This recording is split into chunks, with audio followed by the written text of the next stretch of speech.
тому ж не зможу всього сказати українською, тому презентація, як я попередив, буде англійською.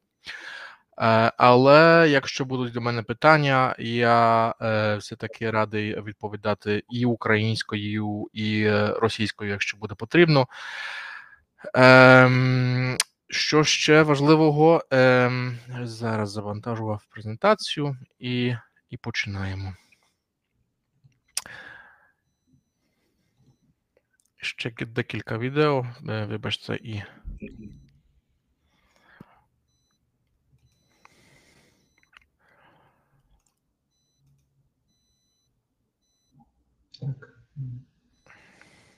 Ще дослівно 2 хвилини, якщо хтось ще приєднається, можемо розпочати. Я тут мушу ще додати 2 відео і буде. Станіслав, я думаю, що не потрібно, да? Да, добре. Я думаю, тут вже впораєтесь. Добре, Так, дуже дякую. Впораємося загалом, дякую. Так, дуже дякую вам. Гарної презентації. Дякую. До побачення.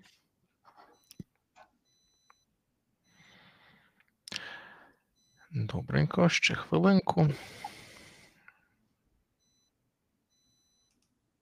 У нас тільки що світло включили. Обстріл був. Я ж там не слідив сьогодні. В мене є канал в Телеграмі Повітряних сил України, тому, так сказати, я в курсі. Ні, обстрілу не було, це вже відключення. Це вже відключення, так, це такі тимчасові, як... Угу. Головне, що працює. Так. Добренько, я постараюся там завантажувати ще 2 файли тут і вже буду починати. Вибачаюся, пару хвилин ще. Так, там, де буде питання, ви пам'ятаєте, де? Там є questions. Я там постараюся знайти. Ці питання, так, треба ці вибирати і публікувати. І вони там будуть на екрані. Добре. Ви бачили, А якщо щось буде в чаті, я теж постараюся відповідати відразу. І вже майже ми готові. Так, все, тоді я вас покидаю. Дякую. І дякую, починаємо вже з презентацією.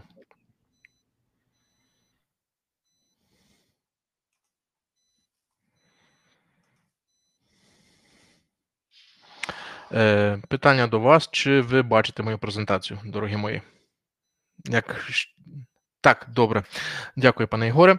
Мене звати Якуб Кубіца, і я є керівником... Дякую, пані Ксеню. Пане Давиде, дякую дуже. Я є керівником з питань студентських справ в коледжі Європи в Натоліні. І хочу вам сказати декілька слів про цю установу, яка існує вже більш за 75 років, і постараюся теж декілька слів про цю історію вам розповісти. А також про стипендії, які пропонуються громадянам України. Коли я кажу про стипендії, я маю на увазі стипендії в сумі 29 тисяч євро на особу, яка ця стипендія покриває навчання, проживання на кампусі, в гуртожитку, в своєму номері. А крім цього, повний пансіон, тобто харчування 7 днів в тижні. Тобто не треба готувати, не треба прибирати кімнату. Можна 10 місяців зосередитися на навчанню. Добренько, я не буду вже говорити багато, я і просто постараюся показати вам те, що ми пропонуємо. Тільки хотів би ось показати вам один файл.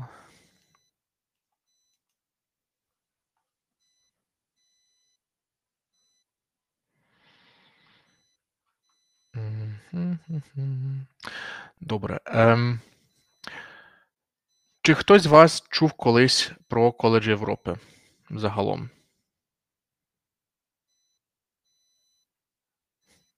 Ні. Пані Любов чула. Добренько.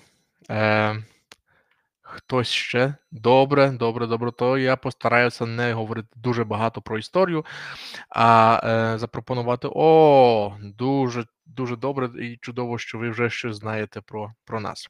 Я зараз перейду на англійську, бо мені так буде зручніше розповідати про це все, що ви тут побачите, оскільки навіть ця презентація є англійською, тому так. So College of Europe is a postgraduate institute of European studies established following the Second World War. I don't have to explain to Ukrainians what the Second World War was all about. This part of Europe was very much impacted by the consequences of the Second World War. 14 million people died, according to Timothy Snyder. Infrastructure was a mess. International order was a mess after the Second World War. It was non-existent. So the allies who won the Second World War had to come up with a new idea for Europe, for the international order, for the future. The question was, what's next? And the answer to the question was precisely the College of Europe. Just let me switch off something here. Thank you. Sorry, do you see me? Okay. There was I apologize for the technical issues, and I move on to the next slide. So speaking of history, 1948, the Allies gather in Hague to create an institution called the Council of Europe. And the Council of Europe, as you may know, has nothing to do with the European Union, because the European communities will appear only in the next decade, in 1950s. The Hague Congress creates the Council of Europe, and the important part here is that it brings to the table the idea of European integration. That was existent at some point before, but this time it's taken seriously and it's put into practice. The Council of Europe is established, and in 1949 an institution is established in Belgium, in Bruges, that is meant to train the people, the specialists, graduates, young professionals, who will be in charge of this process, of European integration. One of the rectors of this institution was coming from this side of the Iron Curtain, the eastern side of the Iron Curtain. He came from Poland. He was an ambassador who left the communist country, stayed in the West, and served as a rector of the College of Europe for 2 terms. And one of his great dreams was to open this institution to the other side of the Iron Curtain, the institution, but also the process of European integration.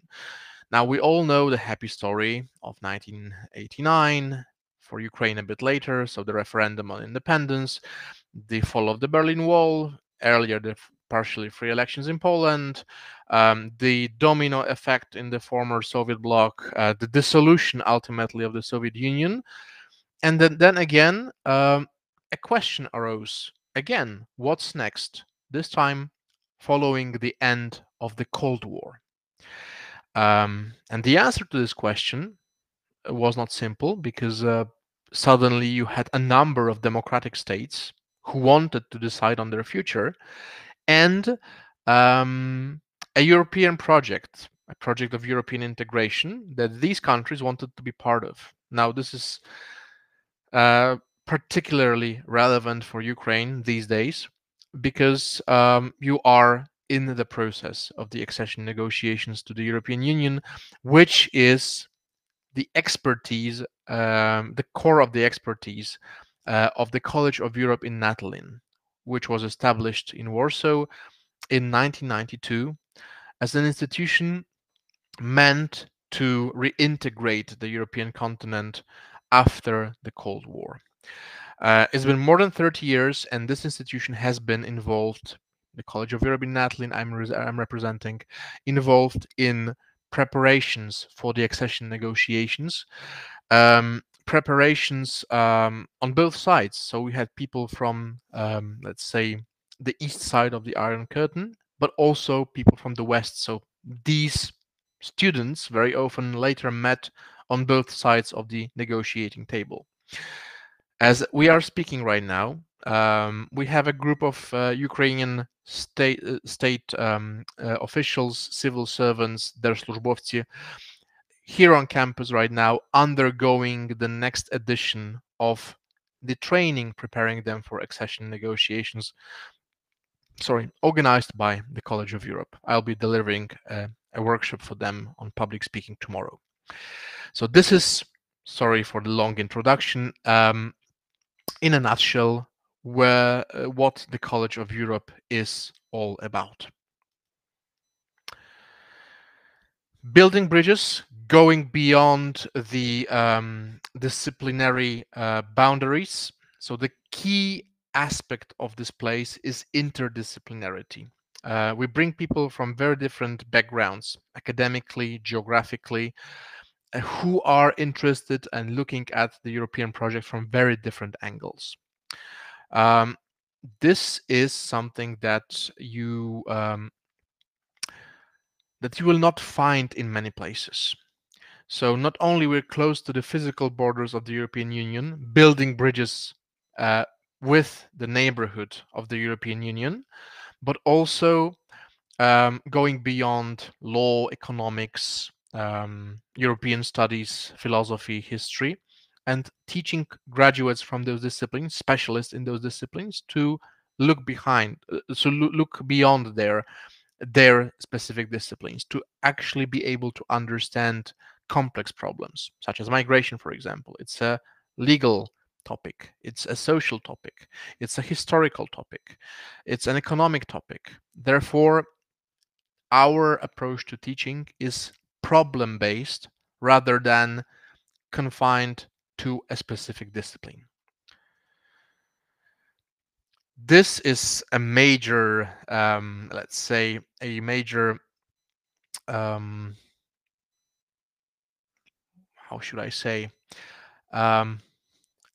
chart presenting the Natolin offer in its entirety. No need to look at it in detail. I'll explain every single part of it, but you can see that there is the curriculum, so the academic program, research, studying, learning, but also there is a huge component related to extracurriculars, so learning languages, learning soft skills, practice and apply lab, learning how to write position papers, policy papers, op-eds, how to prepare a podcast. Our students are making podcasts themselves. Encounters, you have a number of VIPs coming over to campus and you're able to meet presidents, prime ministers, and interact with them, ask them questions. In 2023, our students, for example, had, I know it's maybe not much of an attraction for Ukrainians, but our students in 2023 had a live connection with Kyiv, with Volodymyr Zelensky answering their questions live. President Zelensky answering their questions live for 1 hour. Therefore, you get this kind of opportunities. The President of the European Parliament coming to deliver a lecture. The prime ministers of countries, heads of state, presidents of Montenegro, prime ministers of Luxembourg. This is the people you are meeting on campus, but also you are meeting during the study trips. I'll talk a bit more in a minute. Community. You have people from a number of countries living together for 10 months. When I say a number of countries, I mean approximately 30 to 35 countries every year. So it's a vibrant, multinational, multicultural community where you're not only learning in class together, but also you're also learning from each other, people from different backgrounds geographically, but also academically. The debates you have over the table during dinner are really fascinating. And I'm saying this, by the way, not only as a member of staff, so I'm not saying this only because I'm paid for that, but I've been a student here myself. So this is also my experience from 8 years ago. I've been here, I've gone through the experience, and it's been one of the most transforming years of my life. Now, what's the name of the beast? Advanced Master of Arts in European Interdisciplinary Studies, the internal and external dimensions of the European Union. The important part here is that within this program, because you might ask me, okay, then, so what are you teaching? What's this? And the answer to this question is, it is what each and every one of you wants to wants us to teach him or her. So it's a personalized program. If you are interested in energy and climate, you can choose, you can compose from this big circle, this big menu, compose an offer, connect the dots in the way you like. Pick elements from the offer that cater to your personal interests. So European interdisciplinary studies is what each and every one of you make of it. It's an important message, an important part of this presentation, because it's not that the college is offering you in Natolin a specific program. It is a program, academic program with a diploma, but it is very much up to you to explore the program, to choose your own elements, and to navigate this path through the offer. When I say individual, I mean that in the previous promotions, in 10 years, in the last 10 years or even more, roughly we have 120 students on campus every year. And we didn't have 2 students, can you imagine? 2 students each year out of this 120 who had exactly the same program. So this gives you an idea how much personalized and how much adjusted to what you need the program is. You've got a unique opportunity this year, meaning that there is this new European security and strategy study track. We know what's going on, unfortunately, in particular to in relation to Russia's full-scale invasion of Ukraine, and the Russia's war of aggression against your country. Thus, we respond to reality. We gather the previously existing elements in our offer, we top it up with new courses, and we introduce, as of the next academic year, 26-27, a European security and strategy track within the program, which will allow you to specialize in this topic if you're interested in this topic. So the structure of the academic year is the following.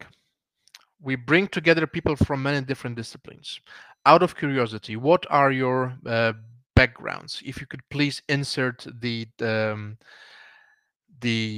faculties you are studying at, and maybe the year of your studies, whether it's a bachelor or a master. Could you please write in the chat what are your faculties, what are your let's say majors that you specialize in, and which year are you, whether it's a master, a bachelor, mathematics. Okay, Ihor, thank you. Anybody else?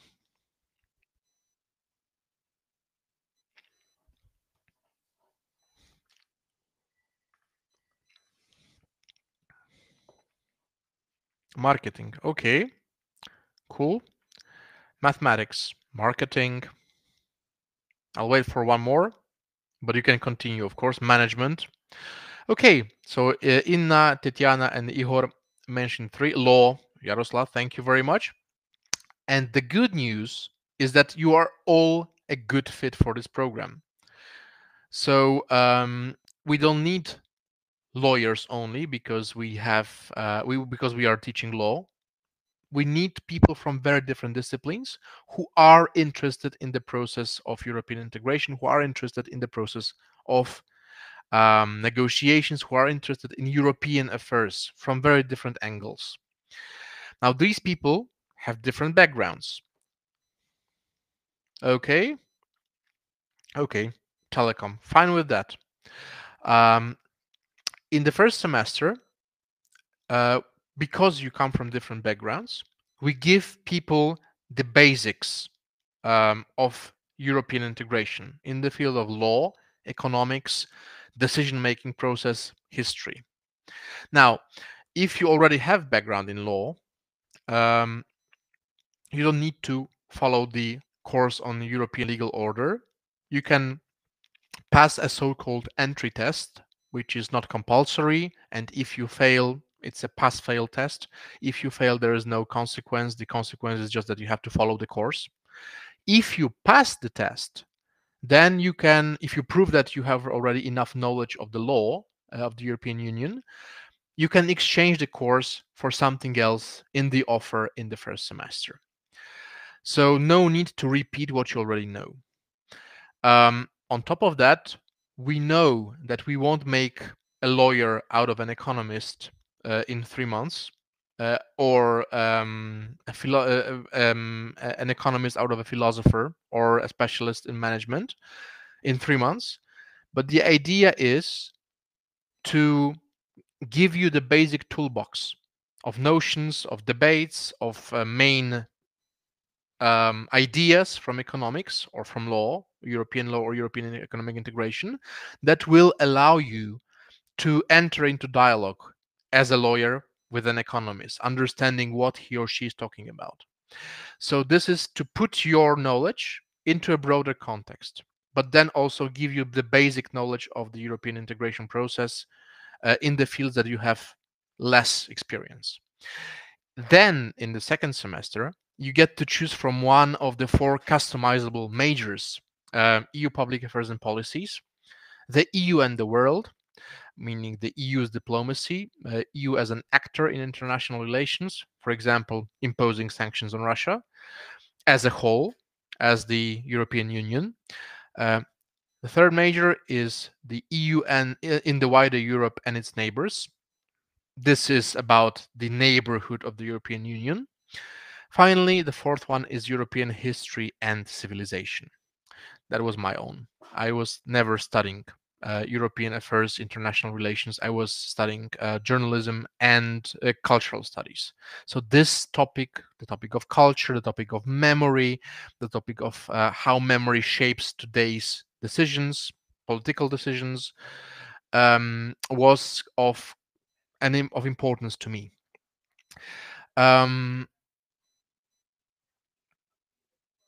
This is more than 130 courses to choose from when we talk about the size of the menu.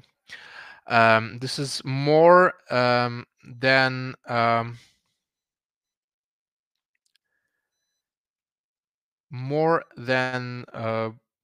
120 professors. We call them professors with their academics and practitioners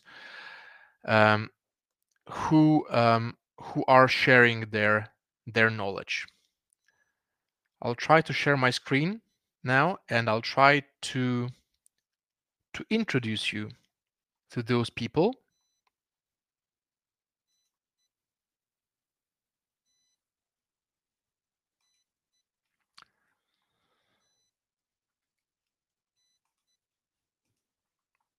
Okay, sharing now.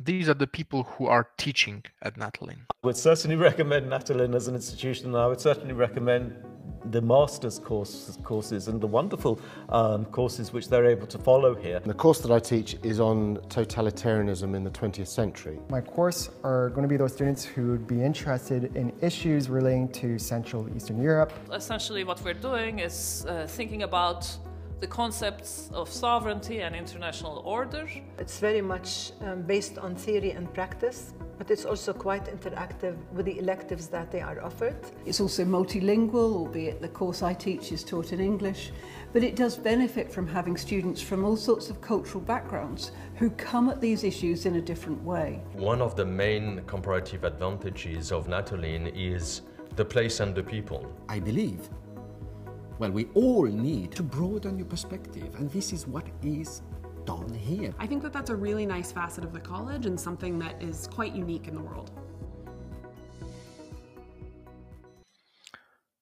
Now, this was a short introduction to the professors.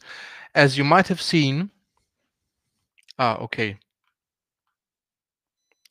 you've seen the video, I hope. These are people, as you might have read in the comments, in the lower thirds, representing universities such as NATO Defense College in Rome, Yale, Cambridge, Oxford. Usually when you want to have access to such people, you travel to those countries. Here it's the other way around. They come to teach here at Natolin in Warsaw.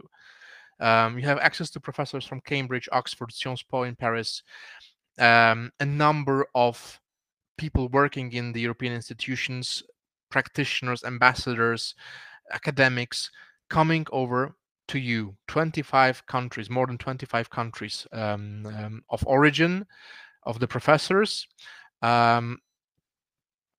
in one place. This is something unique that I have never ever had access to in my life when I was a student and I was studying on Erasmus abroad. So this is something unique and a once in a lifetime opportunity. The whole program is 10 months. It's 2 years in one program, so it's very intense. It's taught predominantly in English, but it is required to know some French.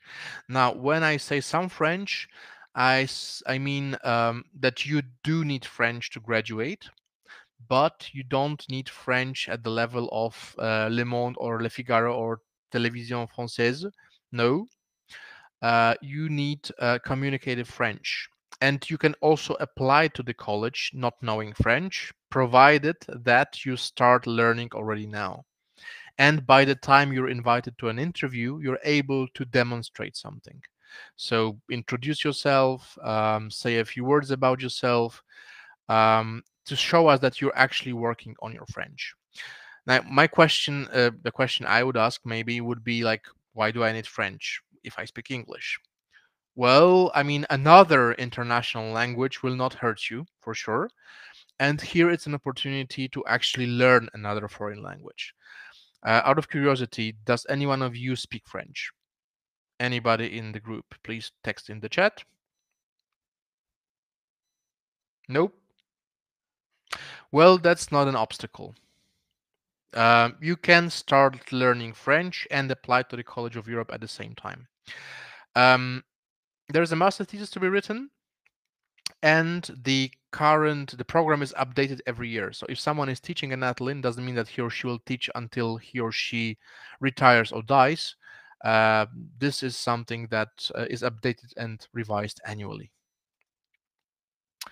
Fundamentals in the first semester, as discussed. If you have knowledge in some of those fields, you can exchange the courses to some other courses in the fields that you have not explored, such as climate and energy transition, migration, media, technology and politics, or European regional studies that we are offering in the first semester. By the way, this is the professor teaching in French. He speaks Polish, Ukrainian, and Russian. So he comes from Poland originally. He's a French citizen.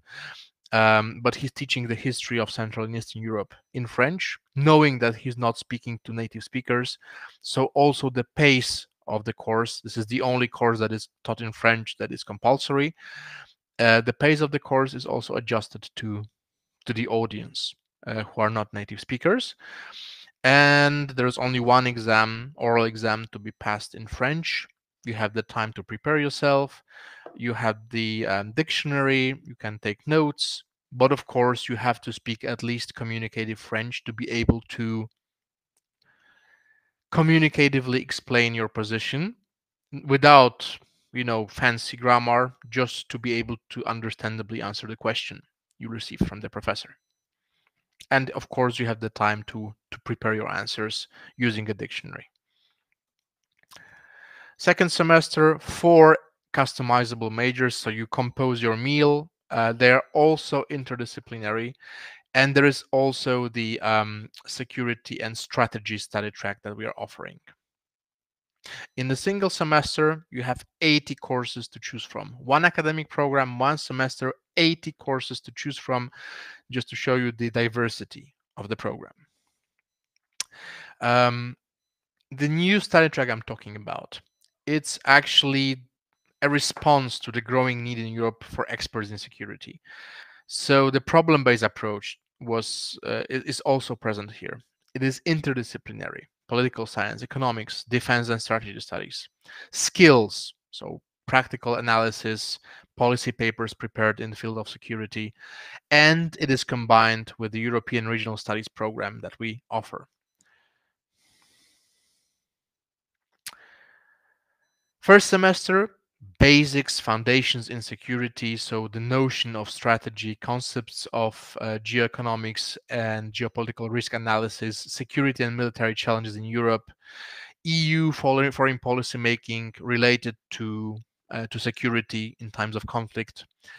Then you specialize in the second semester in specific fields: EU internal security, hybrid warfare, disinformation, civil protection, and crisis management. So then you get to specialize in those fields. Oh, sorry. And I mentioned study trips. 2 study trips in a year. First semester, it's about the concept of borderlands. Going to the borderlands of Poland, but it's not about Poland. It's about the concept of borderlands based on an example of the borderlands of Poland. So we go to former Halicina to discuss the myth of Galicia, what it means for Poles, Austrians, and Ukrainians, but also we discuss contemporary matters such as military and humanitarian aid provided to Ukraine, visiting the Medevac hub in Jasionka, in Rzeszów, in Ryashev. So this is also referring to the contemporary times. In Silesia, for example, another region in Poland, we discuss the shifts of borders, transfers of population, green transition, because this is a coal region. And given that the European Union is moving away from coal, what to do with the region that has based in its entire history on coal. Northeast of Poland, Podlasie, diversity, religious diversity, native Muslims, the Tatars living there, but also the hybrid warfare. So Belarus attacking, the Belarusian regime attacking Poland using migrants. That's something that is discussed there. So the protection of the borders as well. Second semester, it's regional. We've visited 27 countries thus far every year, and the destinations are decided on an annual basis, whether there's something relevant happening in a given region that can be showcased by a study trip. During the study trip, we meet 3 categories of people.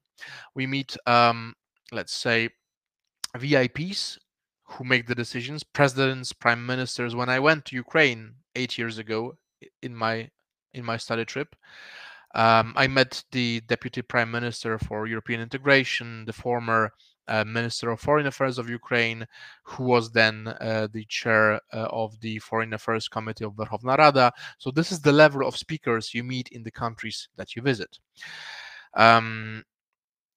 Again, I would like to share the screen and allow you to see and explore for yourselves the study trips in a nutshell. Very, very briefly, sharing sound, and off we go. the wider Baltic study trip because I chose the wider Baltic study trip because I think it's very interesting in this particular time. For me, it's the first opportunity to come to the Brussels, come to the NATO. I really wanted to discover what makes Balkans so special. This study trip has been fantastically interesting in academic terms. I mean, we have learned a lot about the contemporary, memorial, historical and political issues at stake in the region. This trip will provide us with the context of the security situation in the Baltic states. To meet high-level officials, decision makers, visit different EU institutions. This trip is really special, and I'm very happy that I chose this trip. It was just a fantastic moment that surely will stay with me for very long. Once in a lifetime experience.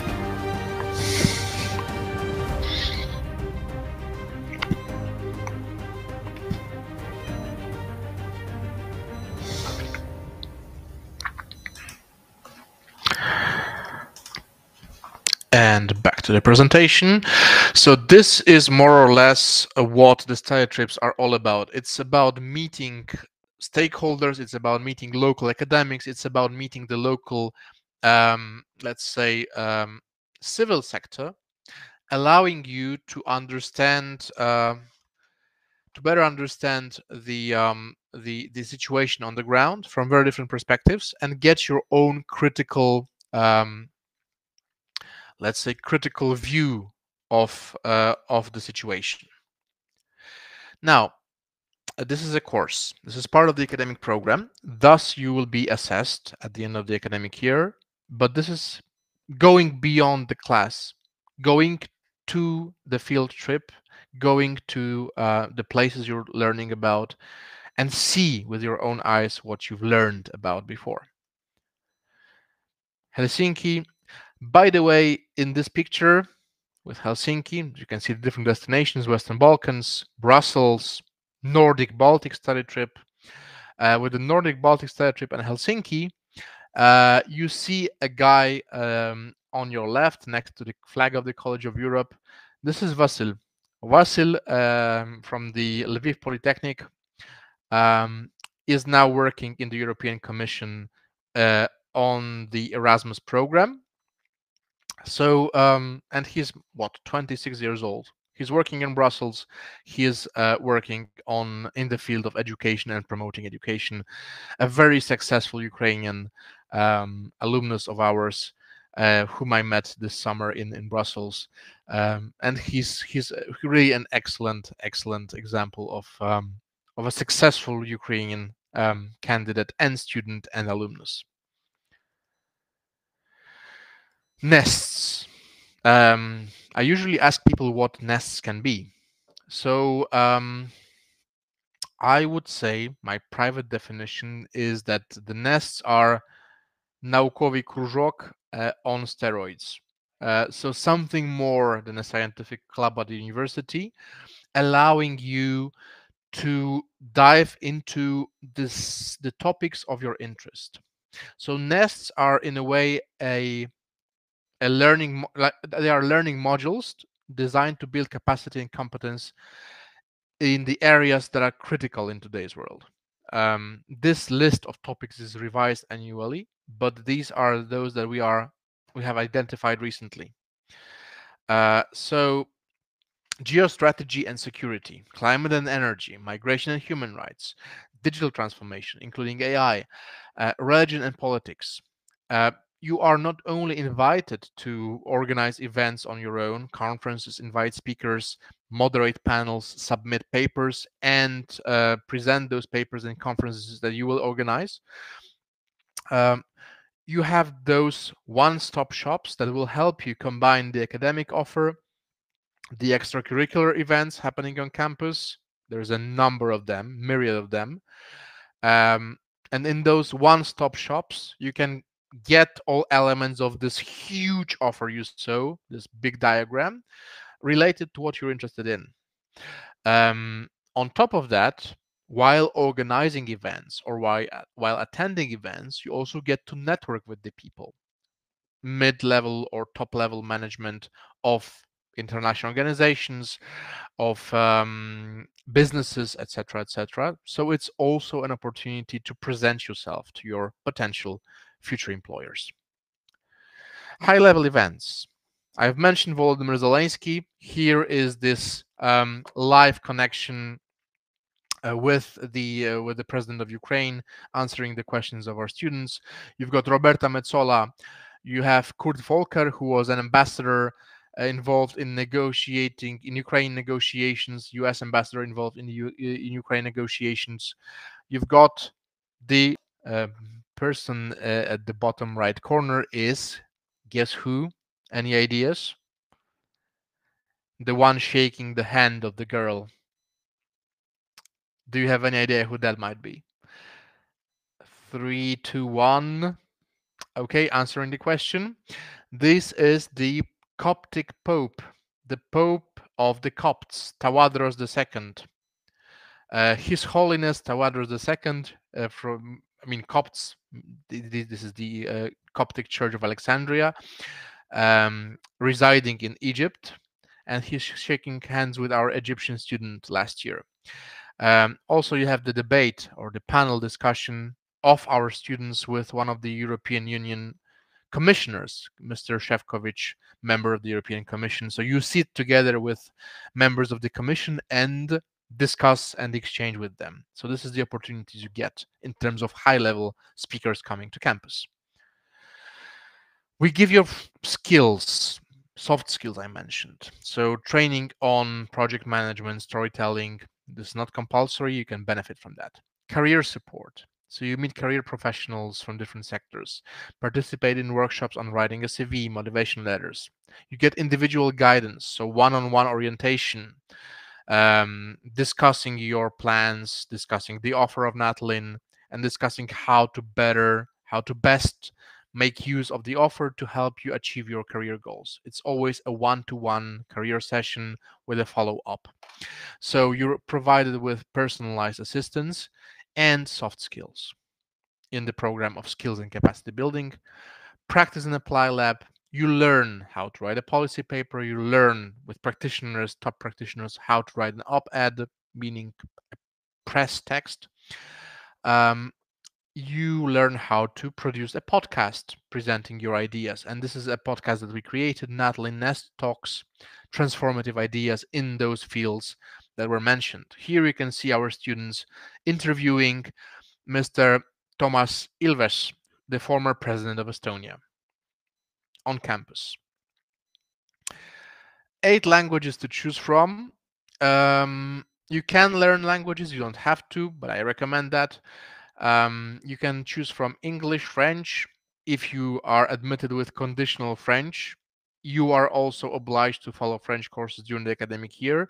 But if you are admitted with a condition to improve your French, then you should already start learning French, continuing learning French before the beginning of the academic year, and then you continue, and then you can still select one more language. English, French, Arabic, German, Italian, Polish for foreigners, Russian. Why Russian? Because, well, we need to know the language of the enemy, and Spanish.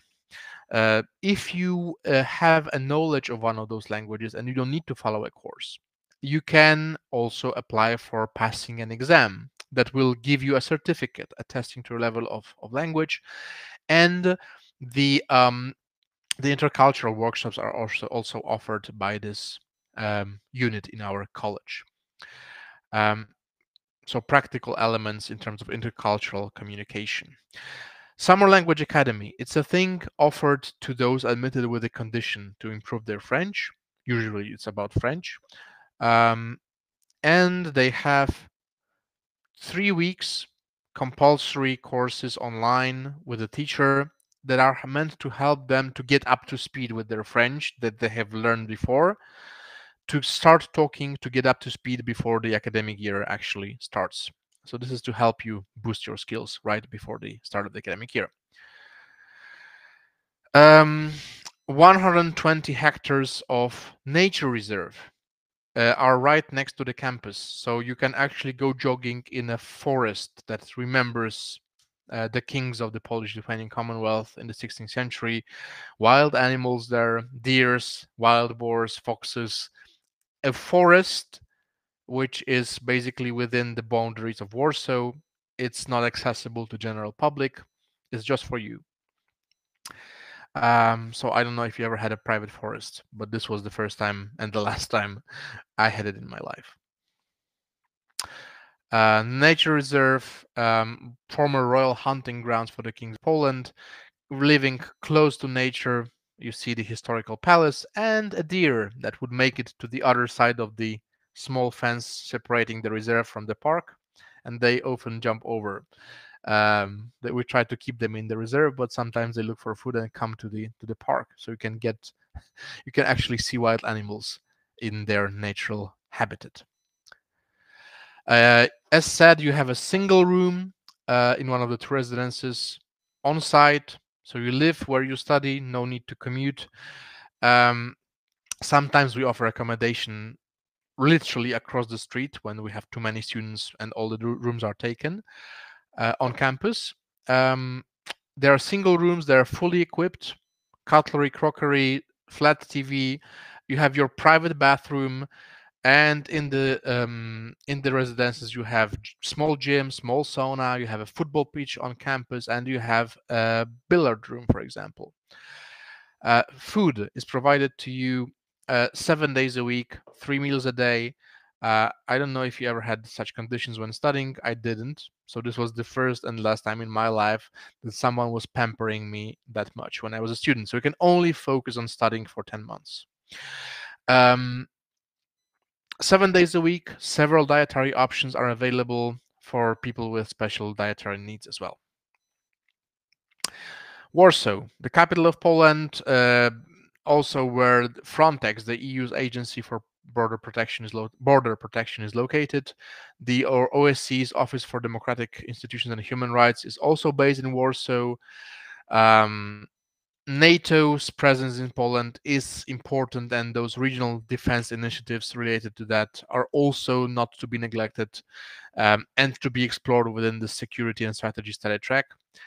Energy and infrastructure corridors, and also this is a powerful hub for diplomacy, business, and research as a city. Community, more than 120 students every year, more than 30 nationalities on campus, southern neighborhood, eastern neighborhood, the EU, the UK, the United States. This year we have the first Cuban student. We had students from Mauritius, we had students from Chile.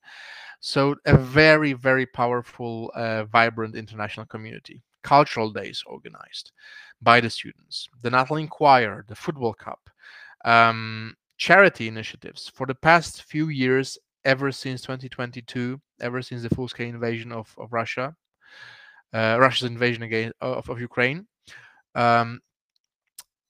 The charity initiative, student-driven initiative, We Natolinians for Ukrainians, is happening. So our students are collecting funds to support Ukrainian society in these horribly difficult times. There is life after Natolin. More than 3,300 people working across the globe in the international institutions, in business, and the broader network of the college alumni, which is more than 70,000 people worldwide, working in top 5 sectors: public policies, analytics, strategy, public policies, analysis, and analytics, around 30%. 15% working in diplomacy and international affairs, 10% law and legal services. So there is a future for lawyers, and approximately 8% in finance and trade, and 8% in education and academia. So think tanks, PhDs pursued after Natolin, or research institutions. So you see that we bring people from very different backgrounds, but we also have alumni working in a very different professional environments. How to do it? Good news, we have now opened the applications, and the applications are now open. So the address is admissions Call Europe EU, published in the chat. You will also have the chance to scan it via QR code. And the applications for the next academic year are open until 14th of January 2026, starting if you're admitted in September next year. February, March, we select the candidates, pre-select the candidates for interviews. There is a Ukrainian selection committee online, unfortunately, but before the full-scale invasion until 2019, before COVID, it was happening on site at Mikhailovska Ploshcha in Kiev, the Diplomatic Academy of Ukraine, of Ukrainian's Ministry of Foreign Affairs. Now it's online until further notice. If you're admitted, following the interview, by May, June, you also receive decision on the scholarship, and I've never met a Ukrainian who paid €1 single for studying here. There are full scholarships of 29,000 euros available for Ukrainian citizens. If you are admitted with conditional French, so your French is not sufficient, then in August you start with the Language Summer Academy, and then you start in September as a full-time student. It's a full-time program, so you have 10 months, everything accounted for, covered by us, sorry, and you only need to focus on studying. Scholarships. One source of scholarships for Ukrainians is the Polish government scholarships for Ukrainians. These are full scholarships. Moreover, European Neighborhood Policy. No, this is for yes, exactly, for Ukraine as well. European Neighborhood scholarships for people related to interested in topics related to the neighborhood of European Union. European Security scholarships from all nationalities, for all nationalities, so including Ukrainians. Background in the criterion here is background or clear interest in security. Same for scholarships in history and civilization. So graduates in history and related disciplines. It can be philosophy, it can be cultural studies. It can be this interest in European civilization, memory, history, and its impact on modern day. It's these three scholarships on top of the scholarships of Polish government are based on the motivation and merit. Thus, you have 4 sources of full scholarships to be eligible for. What do we need? We need people who have already received a diploma or who are in their last year of studies. What I mean by the last year of studies, I mean the master's program or a 4-year a 4-year bachelor's program. I know in Ukraine some bachelor programs are 4-year long. A 4-year bachelor is okay, meaning 240 CTS credits, or a master's degree. You can already have a diploma and apply, or you can be in the last year of your master or your 4-year bachelor. You need to speak at least very good English. With French, we can be lenient, but still you will need to learn some basic French to be able to pass the exam I mentioned. And you need to be interested in European affairs, regardless of your background. So I cordially invite you to join us in 26-27. The deadline for applications is the 14th of January. Here you can see the QR code that might be of help to you if you wish to apply. And now let me open the floor for any possible questions that you might have.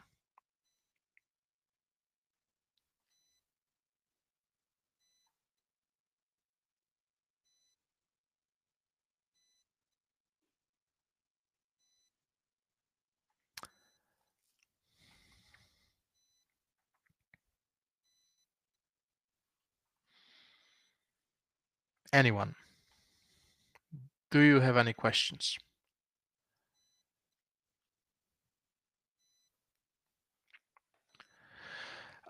Який середній вік студента у College of Europe? Середній вік студента – це більш-менш 26 років.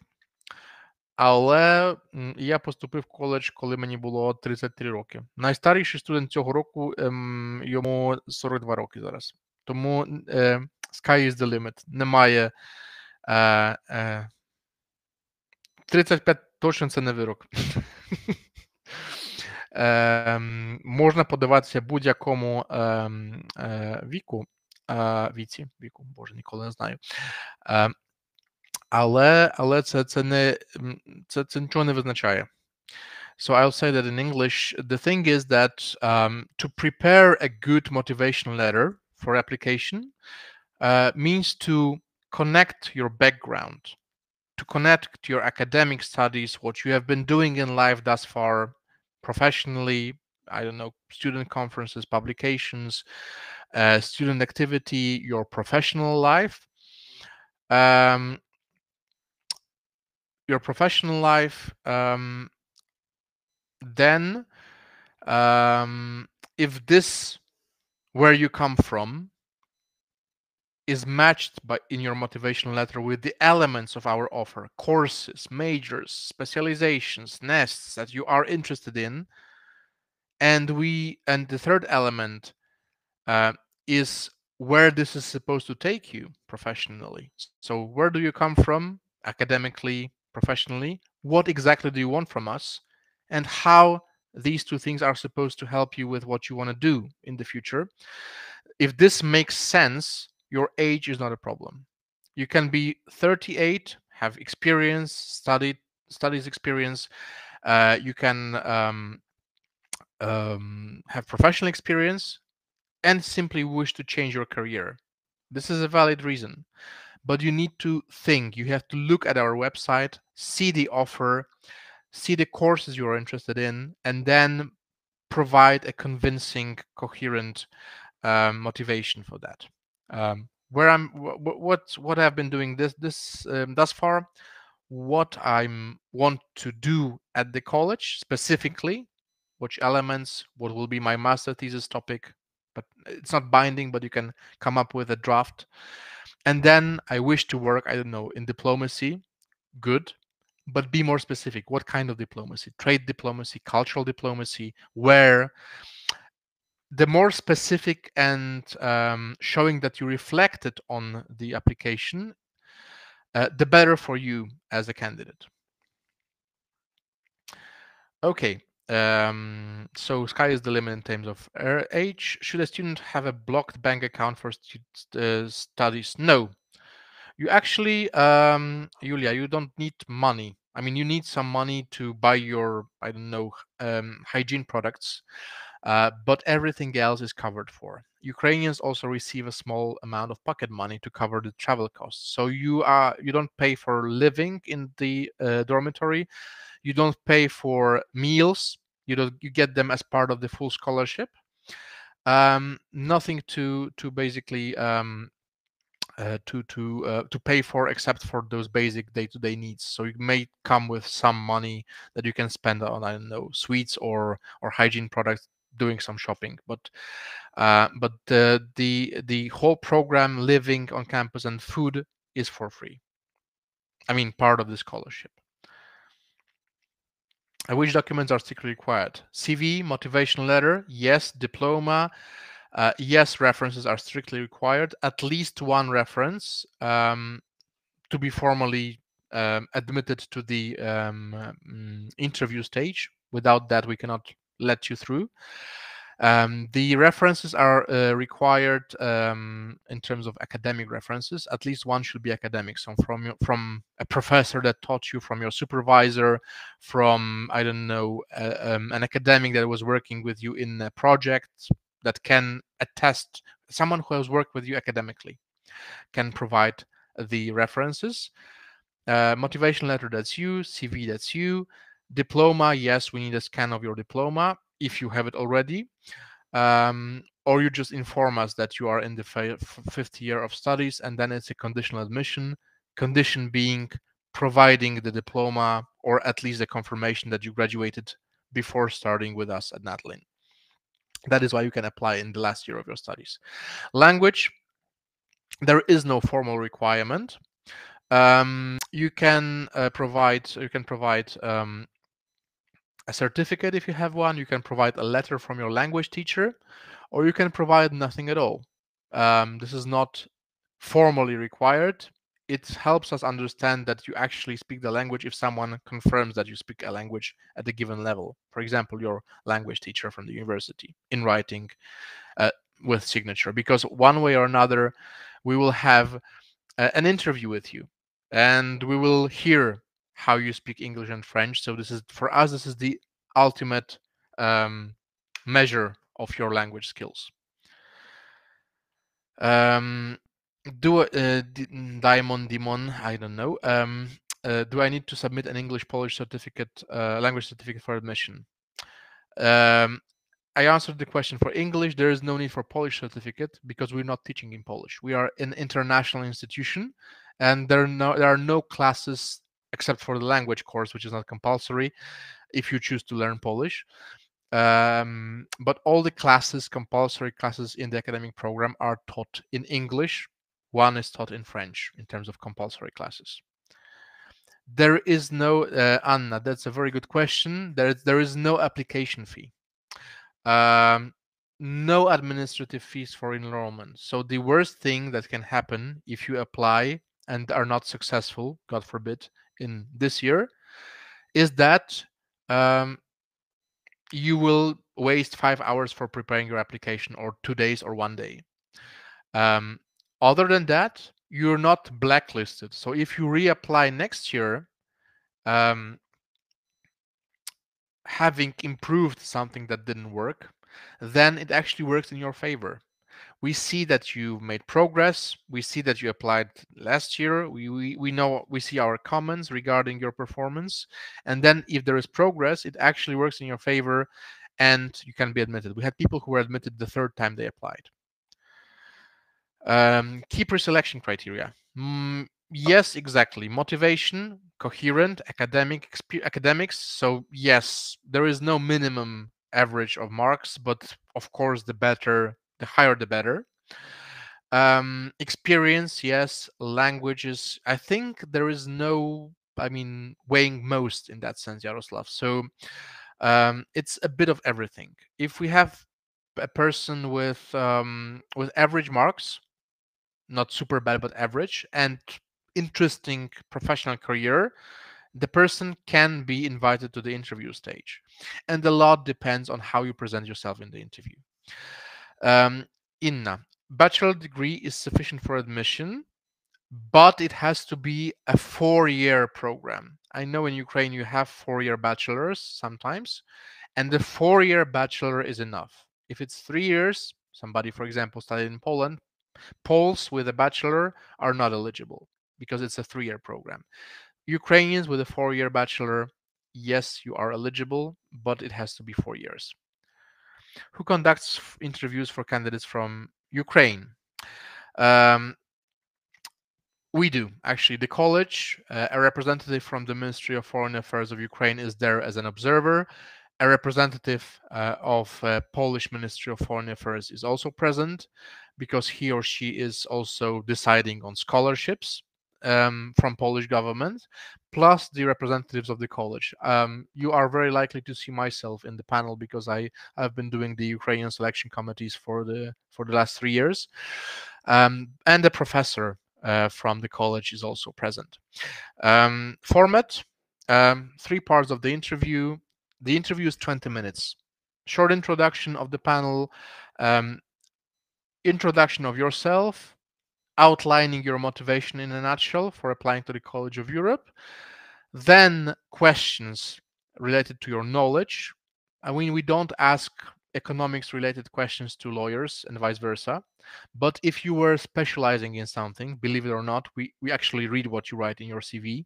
If you specialize in something, you may expect questions related to, I don't know, if you're a lawyer, related to EU law, if you're an economist, related to a deeper comprehensive free trade agreement between Ukraine and the EU, or the idea of, I don't know, customs union, this kind of, we are asking, checking if you are good in the field you're supposed to be good at, having looked at your studies. Typical questions, and I mean, there are no typical questions because they depend on the profile of the candidate. The typical question is about motivation initially, then basic knowledge about the European Union, plus your own experience, especially in the field that you studied. So if you're an economist, you might be asked about the economics of the European Union. If you are a lawyer, you may be asked about the EU's legal system, etc., etc. Assessment. I mean, and then finally you ask the questions to the panel. So the representatives of the Ministry of Foreign Affairs of Poland are also entitled to ask you some questions related to your plans for the future. And usually within 3 weeks, you receive the score. I mean, not the score, but the result of the interview. Decisions in that, really, if on admission around April, I would say, both admission and the decision on scholarship. So it's usually, I mean, the interviews for Ukraine usually happen around March. Within 3 weeks, 4 weeks from March, both decisions, so admission and the scholarship decisions, are sent to the candidates. Everything, the diamond, everything needs to be submitted online, no paper. Even the recommendations from your professors can be submitted online. You provide us with their email address, preferably the one at the university. Inform them, of course, in advance and ask them to agree to provide a recommendation.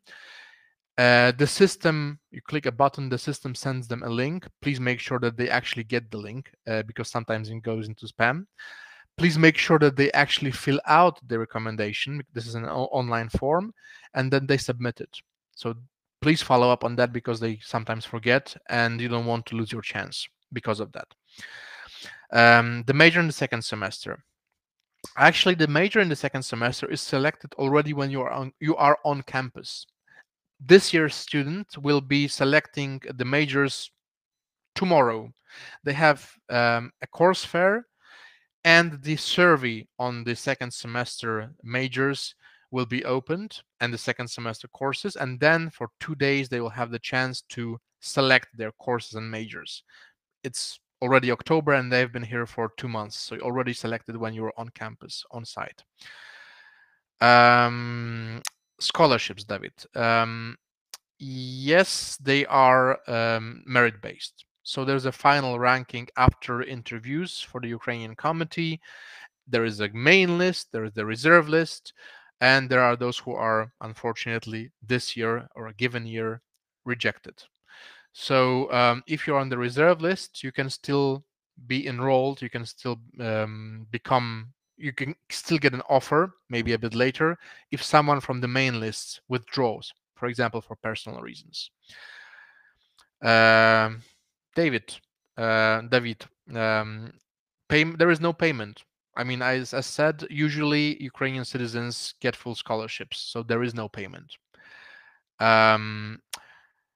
And if a student withdraws, I mean, if you want to pay yourself, it can be, I mean, you will receive a payment plan. It can be either paid in full, unless if you wish to pay on your own. 29,000 euros is not little. Due dates before the end of July, usually, for the whole amount, or you can agree with our finance office for installments. If you start the academic year, if you are enrolled, there is no refund. So if you start studying, that's it. If you withdraw in advance, there is a possibility to get a refund. Yes, the college, Andriy, yes, the college assists with the resident permits in Poland. Family members, not necessarily. I'm sorry, but I mean, we can, of course, provide some advice, but we only take care for the students. If there are family members, one important point, they cannot stay on campus. The campus is only for students. As accompanying family members need to live outside of the campus. And yes, we can. I mean, we're not saying like, no, we're not going to help you, but we will not be responsible for the residence permits for them.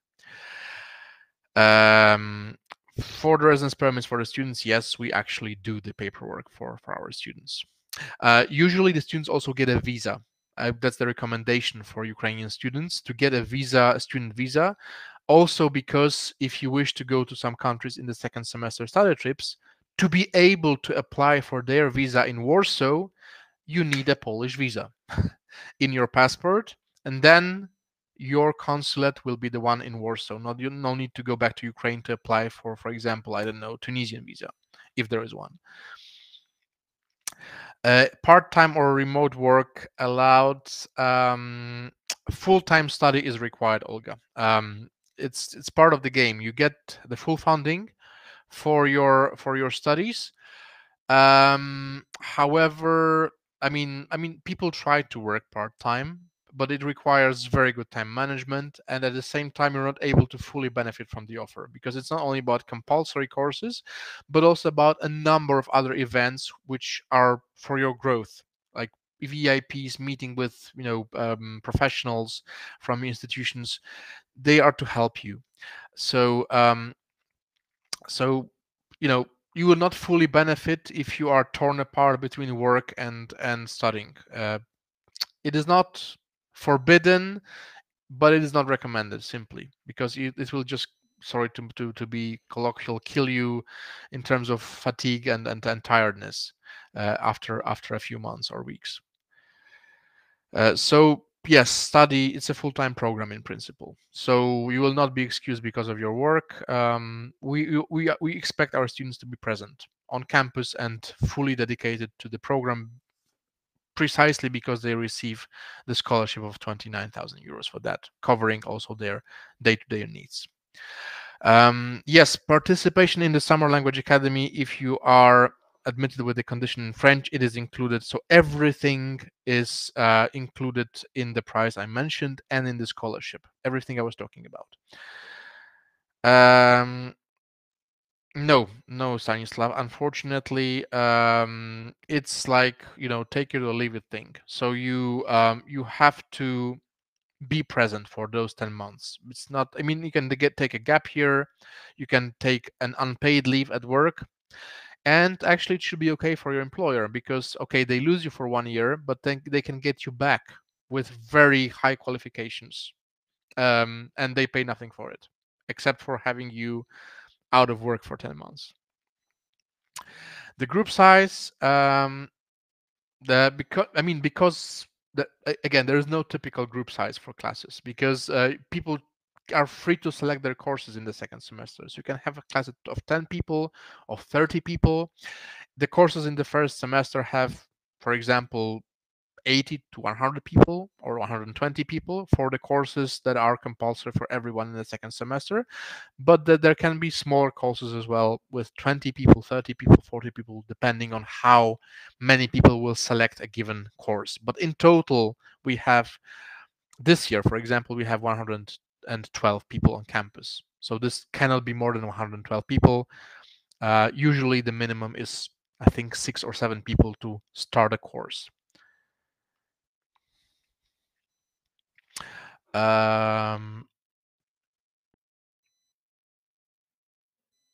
Okay, David, a Russian group. I mean, Russian is offered by default in terms of languages. So we're collecting those interested, and then check their placement tests to see what levels they are at, and then they are placed into groups. So the courses of Russian are offered by default. Can Russian be combined with another language in the same semester? Yes, you can select up to 2 languages, but then English you're supposed to know, Lyubov, coming to the college. There is no assessment, Lyubov, for Russian, because the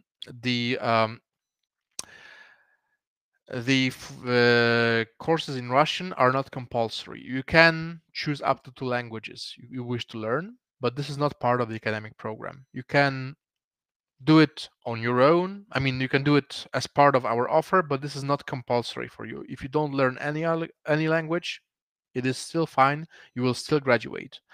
You can choose Russian as your language, and then if you wish to pass, but only if you wish to pass an exam, then this is the standard format: listening, writing, speaking, grammar, etc. So the international testing format for the basic skills.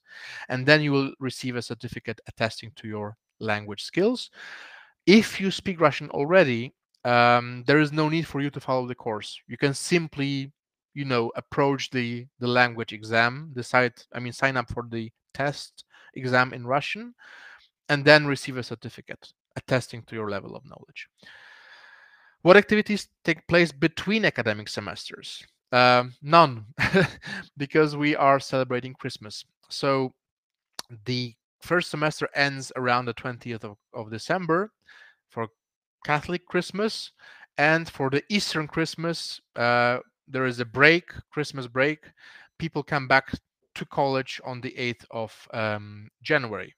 The 2 weeks, the campus is closed, so you can stay with your friends in Poland, you can go back to your family in Ukraine, up to you. Hope this answers your question. Do you have any other questions at this point?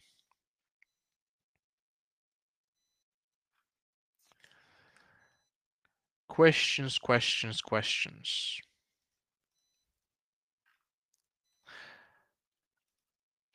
I am pasting a link into the chat.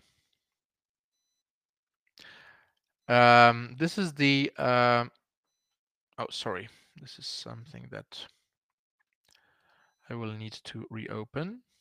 Sorry, just give me a second.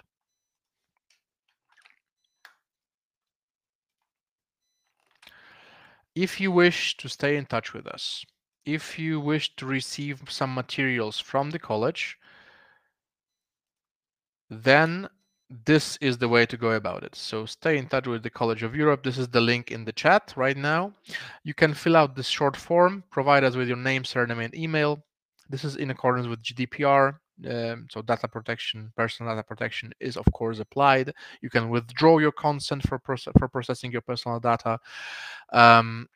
And you will receive up to 4 mails per year. One email reminding you about the open applications. The second one reminding you about the upcoming deadline for applications. Then 2 more emails informing you of the activities of the college. So you can leave your data here and use the QR code to register, to apply for the College of Europe. The applications are now open, so you can apply now for the academic year 2026-2027. All right, are there any other questions?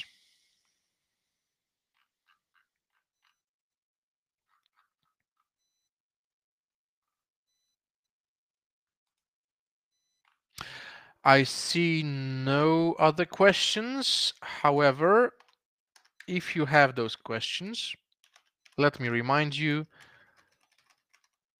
that there is this email address, contact Natolin at calleurope.eu, and then you can ask all the questions you might have. Я також вам щиро дякую за увагу. І сподіваюся, що ви зможете подаватися на нашу програму. Як я сказав, повні стипендії чекають 29 тисяч євро. І якраз зараз триває період заяв, подавання заяв. Тому чекаємо вас. Дякую дуже і бажаю всього найкращого всім. До зустрічі, сподіваюся, наступного року.